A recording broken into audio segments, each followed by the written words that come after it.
안녕하십니까. 김승현 목사입니다. 오늘 느헤미야서 5장을 여러분과 함께 나누기를 원합니다. 느헤미야서 5장은 굉장히 중요한 장입니다. 저는 개인적으로 그렇게 생각을 합니다. 이 5장에는 외부적인 그런 어려움을 넘어서 이제 이 내부의 어려움을 어떻게 잘 극복하는가, 그런 아주 중요한 이야기가 담겨 있습니다. 첫 번째는 여기 이제 그 내부의 원망이 나오는데요. 이 원망을 적용할 때 아주 조심해야 될 부분이 있습니다. 그것이 무엇이냐면 이 사람들의 원망이 부정적이라고 생각해서 이거를 이제 교회로 막바로 가지고 와서 교회 일을 할 때, 하나님의 일을 할 때 원망해서는 안 된다, 이렇게 바로 적용을 합니다. 근데 그거는 말이 맞지 않습니다. 다른 부분을 들어서 이제 그렇게 적용하는 것은 괜찮지만, 오늘 이 느헤미야서 5장에 원망하지 말아라, 원망하는 건 사단의 전략에 넘어간 것이다, 이렇게 적용해서는 안 되는 것입니다. 왜냐하면 이 원망이 굉장히 일리가 있고요. 그리고 아주 그 탄원적인 그런 부르짖는 고통스러운 그런 원망이기 때문에 그렇습니다. 사실은 원망이라기보다는요, 너무나 힘든 이야기를 하고 있는 것입니다. 5장 1절에 보시면 그때의 백성들이, 유다 난민들이죠. 그들의 아내와 함께 크게 부르짖어, 이게 크게 부르짖는다는 말은 그 이스라엘 백성들이 출애굽을 하기 전에 그 식민지 치하에서 크게 고통스러워했다라고는 그런 표현하고 똑같습니다. 크게 부르짖어 그들의 형제인 유다 사람들을, 여기 이방 사람들을, 그 대적들을 원망하는 게 아닙니다. 여기 보시면 그들의 형제인 유다 사람들을 그랬습니다. 원망하는데 자기 형제들을 원망하는 것입니다. 그 원망하는 이제 그 내용이 2절서부터 5절까지 나옵니다. 어떤 사람은 말하기를 우리와 우리 자녀가 많으니 양식을 얻어먹고 살아야 하겠다 하고, 이제 먹고 살기 힘든다는 거죠. 경제적인 어려움입니다. 그 다음에 3절에 어떤 사람은 말하기를 우리가 밭과 포도원과 집이라도 저당 잡히고, 이 흉년에, 여기 하나의 힌트가 있습니다. 흉년이라고 이렇게 말합니다. 흉년 때문에 이 사람들이 참 먹고 살기 어려웠구나, 이런 걸 알 수가 있는 거죠. 곡식을 얻자 하고, 또 어떤 사람은 말하기를 우리는 밭과 포도원으로 돈을 빚내서 왕에게 세금을 바쳤도다. 여기 이제 세금도 여기 알 수 있습니다. 흉년 기근에 이어서 지금 과도한 세금의 문제도 나오죠. 그 다음에 5절에 우리 육체도 우리 형제의 육체와 같고 우리 자녀도 그들의 자녀와 같거늘 이제 우리 자녀를 종으로 파는 조다. 우리 딸 중에 벌써 종된 자가 있고 우리의 밭과 포도원이 이미 남의 것이 되었으니 우리에게는 아무런 힘이 없도다 하도다. 쉽게 말씀드리면 흉년이 찾아왔습니다. 너무 먹고 살기 힘든 것입니다. 양식이 없는 것입니다. 그리고 있는 그 땅마저도 팔아야 되고, 심지어는 자기 자녀를 종으로 팔아야 되는 그런 아주 어려운 세금, 그 다음에 흉년의 문제가 있고요. 그러니까 기근이죠. 그 다음에 세금, 그 다음에 또 높은 이자를 받고 있습니다. 이런 진짜 경제적인 그 어려움 때문에 남편들과 그리고 부인들과 함께, 아내들과 함께 와가지고 지금 느헤미야에게 이렇게 지금 탄원을 지금 하고 있는 그런 내용입니다. 이 교회를 잘못해서 원망하는 그런 내용이 아닙니다. 진짜 먹고 살기 힘들어서 우리 먹고 살기 힘듭니다. 못 삽니다. 우리 종으로 좀 팔리고 있습니다. 이렇게 지금 내부적인 그 고통을 지금 느헤미야에게 얘기하고 있는 것입니다. 6절에 보시면 내가 백성의 부르짖는 거 맞죠? 부르짖음이죠. 고통스러운 탄원이죠. 그런 탄식을 지금 하고 있는 것입니다. 이건 원망이 아닙니다. 부르짖는 거 아니야. 부르짖음이에요. 말 그대로 6절에. 이런 말을 듣고 그 다음에 크게 노하였으나 매우 화가 났다는 것이죠. 그 다음에 7절에 깊이 생각하고 기도하면서 생각하는 거죠. 귀족들과 민장들을 꾸짖어. 원래 원망이면은 유다 백성들을 꾸짖어야 되잖아요. 근데 여기 귀족들과 민장들을 꾸짖었다 그래요. 지도자들이 지금 잘못하고 있는 거예요. 그들에게 이르기를 우리가 각기 형제에게 높은 이자를 취하는도다. 여기 또 세 번째 문제 나오죠. 높은 이자 취하는도다 하고, 그러면 지금 총체적인 문제, 내부적인 문제 앞에서 지금 느헤미야가 지도자들을 아주 그냥 꾸짖고 있는, 단단히 화가 난 그런 모습을 보여주고 있습니다. 이제 왜 이렇게 화가 났는지 그 이유를 이제 조금 뒤에 설명을 드리겠습니다. 이거 어떻게 해야 되나? 이게 어떻게 할까? 내부적인 그런 문제가 지금 터졌는데, 사실은 그 외부적인 문제, 그 대적자들의 공격은 참 기도하면서 잘 막아냈는데, 팔날 기도하면서 잘 막아냈는데, 이건 어찌 할 수가 없는 것입니다. 이건 뭐 그들이 뭐 잘못을 했어야, 너희들 잘못했다 이렇게 야단칠 텐데, 이건 그런 문제가 아니라 그냥 지도자들이 그 타락한 그런 영적인 죄악의 문제가 들어있거든요. 여기 아주 심각한. 그러니까 어찌 보면 저는 이렇게 생각하는 것입니다. 지금 외부적으로는 지금 절반 정도 이렇게 성벽 공사를 이제 잘 하고 있고, 그리고 이제 어려움도 넘어가고 있습니다. 그러니까 그 건물로 지어지는, 이 돌로 지어지는 이 건축들은 망대나 그 다음에 그 성문이나 그 다음에 42개 구역의 그 성벽들은 절반쯤 이게 지금 잘 지어져 가고 있습니다. 아름답게 지금 완공되고 있습니다. 그것을 향해서 가고 있습니다. 거의 막바지인지도 모르겠습니다. 그럼 뭐합니까? 진짜 성벽이 무너졌는데요. 이게 진짜 성벽입니다. 오늘 5장의 제목이 이것이 진짜 성벽이다 라고 하는 그런 제목입니다.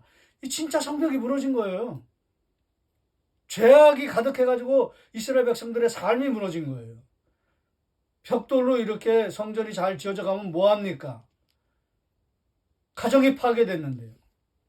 경제가 파괴됐는데요. 유다 백성들이 고통을 당하고 있는데요.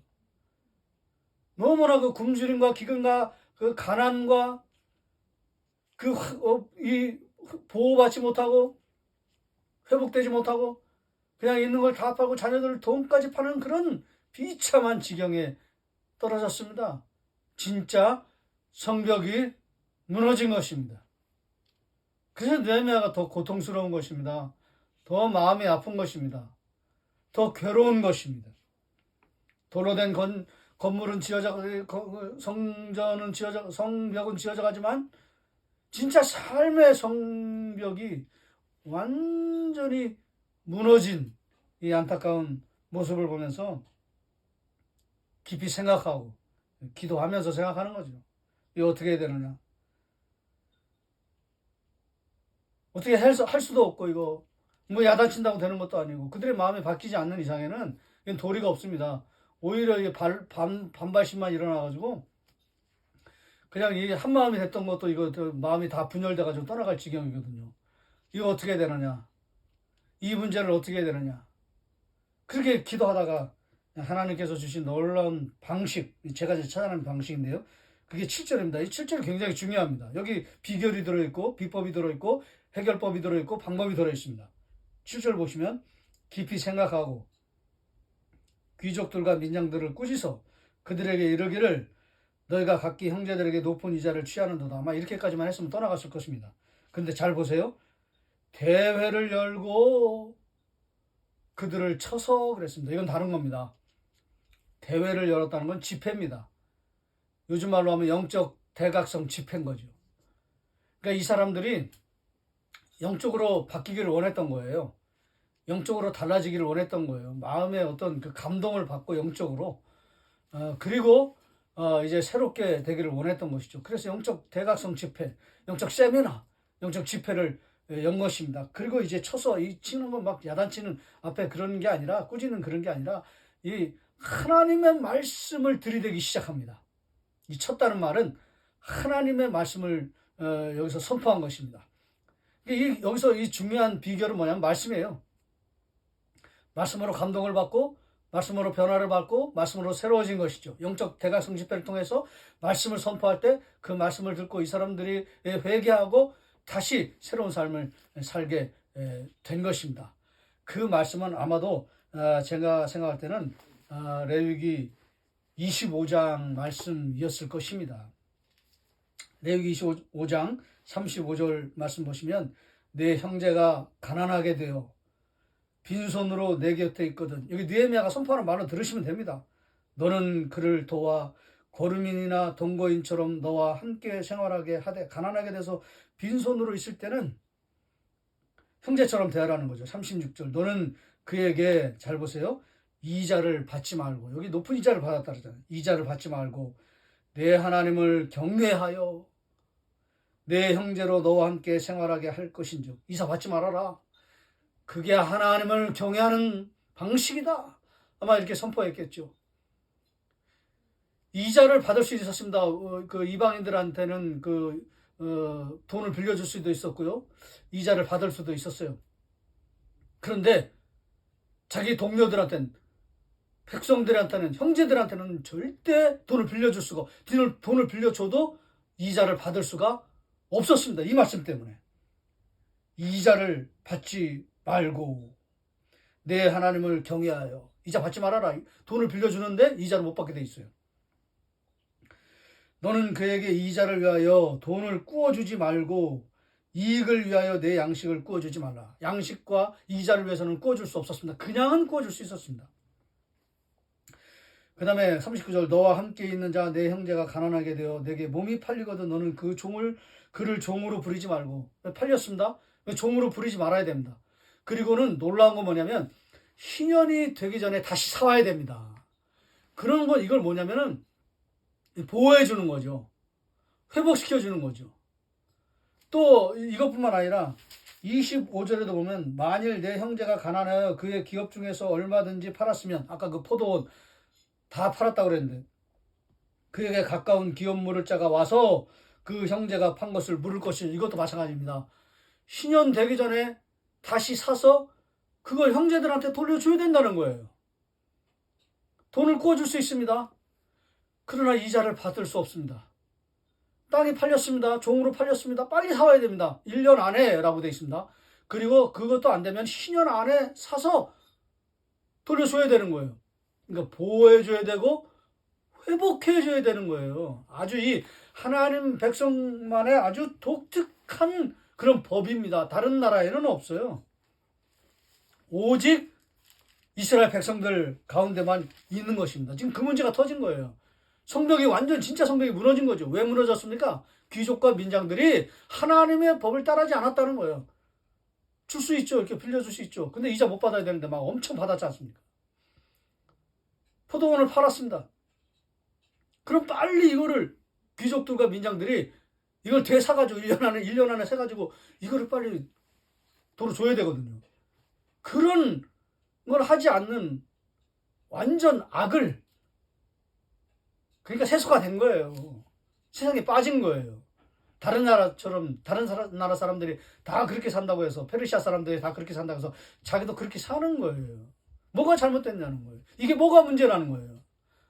그런 자들이었습니다. 꾸짖었습니다. 말을 듣지 않았습니다. 영적 대각성 집회를 열었습니다. 하나님의 말씀을 선포했습니다. 그랬더니 놀라운 일이 일어났습니다. 10절에 9절에 내가 또 이르기를 너희의 소행이 좋지 못하도다. 우리의 대적 이방 사람들의 비방을 생각하고 우리 하나님을 경외하는 가운데 행할 것이 아니냐. 그렇죠. 아까 말한 것처럼 고엘법, 그 고엘법이군요. 그 포도원 밭 이런 거 다시 되찾아주는 거 회복, 고엘법. 그리고 이자 이런 거, 종으로 파는 거 이런 거 다시 회복하는 거 보호, 그 나와 있지 않습니까? 그 하나님 경외하는 것인데 그렇게 해야 될 것이 아니냐. 10절에 나와 내 형제와 종자들도 역시 돈과 양식을 백성에게 구워 주었거니와 우리가 그 이자를 받기를 그치자. 이렇게 이제 선포한 거죠. 11절에 그런즉 너희는 그들에게 오늘이라도 그들의 밭과 포도원과 감나무와 집이며 너희가 구워준 돈이나 양식이나 새 포도주나 기름의 100분의 1을 돌려보내라. 회복이죠. 회복. 보호죠. 보호. 고엘법과 그리고 아까 말했던 그 모세의 법이죠. 그들이 말하기를 우리가 당신의 말씀대로 행하여 돌려보내고 당신의 말씀대로 하나님의 말씀이죠. 돌려보내고 그들에게 아무것도 요구하지 아니하리. 놀라운 일이 났죠. 아무것도 요구하지 아니하리라. 내가 제사장들을 불러 그들에게 그 말대로 행하겠다고 맹세하게 하고 제사장같이 이제 자기네가 그 결심한 것을 이제 증거를 대는 거죠. 증표를 보여주는 거죠. 13절에 내가 옷자락을 털며 이르기를 이 말대로 행하지 아니하는 자는 모두 하나님이 또한 그와 같이 그 집과 산업에게 털어보이실지니 그는 곧 이렇게 털려서 빈손이 들지로다 하매 회중이 다 아멘 하고 여호와를 찬송하고 백성들이 그 말대로 행하였더라. 귀족과 민장들이 회개하고 백성들이 회개하고 하나님의 말씀대로 순종하겠다라고 선포하고 있는 것입니다. 결단하고 있는 것입니다. 결정하고 있는 것입니다. 이 놀라운 은혜는 이 내적인 갈등이 회복되고 이렇게 다시 새로워지는 놀라운 역사는 어떻게 일어나게 된 것인가? 하나님의 말씀이 선포되었다는 것이죠. 집회를 통해서, 대회를 통해서 하나님의 말씀이 선포될 때 레위기 25장 그 말씀을 듣고 깨닫고 돌이키고 회개하고 결심하고 새롭게 살기로라는 말은 하나님의 말씀대로 하나님의 법대로 살기로, 고엘 법대로, 모세의 법대로 이렇게 우리가 순종하면서 살겠습니다 라고 하는 진짜 성벽이 회복되고 있는 놀라운 역사가 일어나고 있는 것입니다.